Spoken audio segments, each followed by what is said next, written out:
you stole his gimmick, apparently in Germany. Oh, Exotic Adrian. Adrian Street. Yeah. Adrian was a sweetheart. And Adrian, he was such a hot heel there for Fuller's. Then they turned him babyface. So the very first night in, we go into a pull apart, and I work with him for 6 straight months. Every show, but I think about three, and they were spot shows. And it was me and my valet against him and his valet. We had mixed things, Texas tournament. We had all kinds of stuff. But as soon as I finished up with him, I just left because I couldn't follow it. The matches were it was so good. It was the best program I ever had in my life.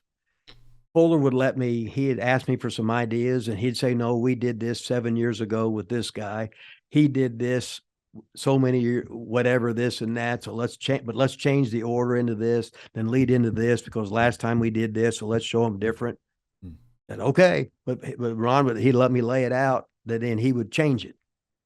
But he would work with the guys. Hey, figure something out. You know what I mean? Yeah. And I'd figure something out. Then a lot of them he had changed, but I learned a whole lot working under Ron Fuller, all the Fullers. With Adrian, I've interviewed him. I'm sort of almost making it my mission to bring, to promote Adrian as much as possible because as far as in-ring character, presentation, right. And keep in mind he was 5'6", 5'6" in America, where like the average was something like 6'1". And no. Average American height's still the same. No, I mean like in wrestling. Oh yeah, in wrestling, but yeah, Adrian had the gimmick boots on. I know. Well, I was actually going to say, like, he made himself like not with the boots, but he presented a tall, big figure. But he had that huge chest. He had a great physique, and it's like he said, when you're on your back and I'm on top, it doesn't matter how tall you are, mate. But I never had no troubles with him because he completely respected me, and I completely respected him. And he told me when he was in America, that was the best feud he'd ever had in America. Not in Europe or anything, but just in America. He was just so talented, and he was the king of the gimmick table. Oh yeah. Oh yeah. He would paint guys' faces for so much money. The fans, they would have all them. He had so many different pictures and everything from different places. He made so much money. Then he'd call my valet, who was my wife at that time, he'd call her Fleabag. So he'd make up Fleabag posters. He'd sell them at his table, and he'd give me the money because we didn't go to the gimmick table, baby faces. They wanted to be baby faces so they can make money, So Adrian was just a dream to work with. He was a sweetheart. He's still 80-something, kicking ass, living back home in United Kingdom again. Just a legend. Still plugging the dolls all the time. Of course. About once a week. I've got one behind me. Okay, we're liking something or making a quote or whatever it was.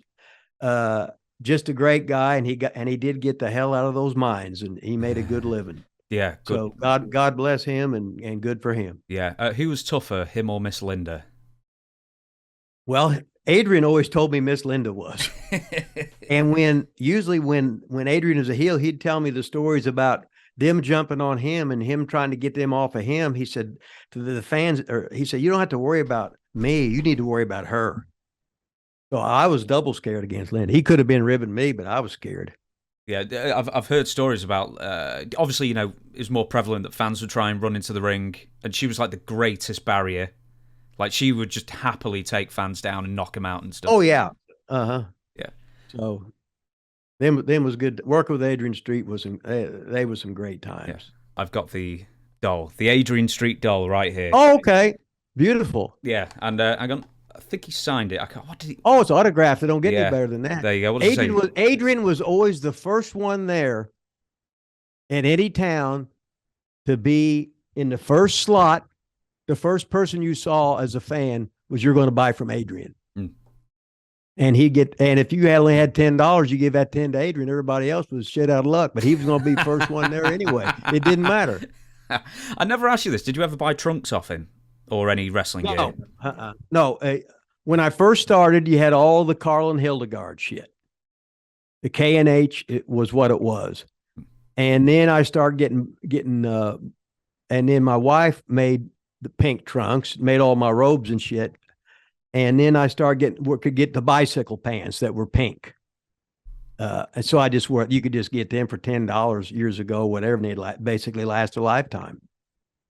Do you know, I only heard this not too long ago, like to get wrestling boots custom, like you had to draw an outline of your own foot on a piece of paper and send it and off. You would send them to B-Bar A Boot Shop. It was Noel Ash in Paris, Arkansas. That was Bill Ash, who was a worker. That was his father. And they owned, and every pair of boots I ever got, except the first ones, which were the gimmick pairs you could get out of Carl and Hildegard. They were like boxing boots, really. They were all Noel Ash and boots. And he was the only ones I ever heard about making boots until they had, I think it was the Mexican boot place in Houston or something like that. But all my boots was Noel Ash boots, B-Bar A or B/ whatever it was in Paris, Arkansas. And the one thing your boots never had was you never wore kick pads. No, I never wore kick pads. Now my knee pads would slip down sometime and fall down. I'd pull them some bitches back up.